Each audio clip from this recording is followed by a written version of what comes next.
Cyber నేరాల బారిన పడినటువంటి బాధితులకి రిజర్వ్ బ్యాంక్ ఆఫ్ ఇండియా కొంత నష్టపరిహారం చెల్లిస్తున్నట్టుగా ఈ మధ్య మానిటరీ పాలసీ సమీక్ష సమావేశం అనంతరం reserve bank of India governor గారు పత్రికా ముఖ్య సంగతి తెలియజేయడం జరిగింది. సైబర్ నేరాలంటే మనకి ఓటీపీ చెప్పమని, మన పాన్ నెంబర్ చెప్పమని, లేకపోతే మన అకౌంట్ నెంబర్ చెప్పమని, అలాగే ఆన్లైన్ ఫ్రాడ్స్ ద్వారా కొంత డబ్బుని మన యొక్క ఖాతాలోని వాళ్ళు దొంగిలిస్తున్నారు.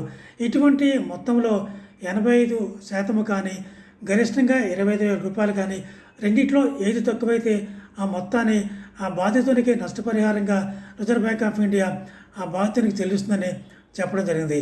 ఇక ముఖ్యమైన అంశం ఏంటంటే, అతను జెన్యూన్గా ఈ సైబర్ నేరాలకి బాధితుడు అయి ఉండాలి. ఈ యొక్క బాధితుడు ఒకసారే అయి ఉండాలి తప్ప, ఒకసారి జీవితంలో ఒకసారి ఈ నష్టపరిహారం రిజర్వ్ బ్యాంక్ ఆఫ్ ఇండియా చెల్లిస్తుంది. మాటికి సైబర్ నేరాలకి లోనైతే రిజర్వ్ బ్యాంక్ ఆఫ్ ఇండియా ఏమీ ఇవ్వదు. ఈ యొక్క విధానానికి రూపకల్పన, విధి విధానాలని, మార్గదర్శకాలను ఇంకా రూపకల్పన చేయవలసి ఉంటుంది.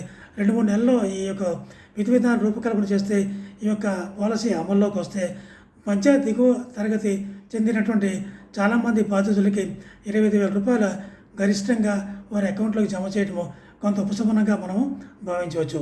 Thank you reserve bank of India.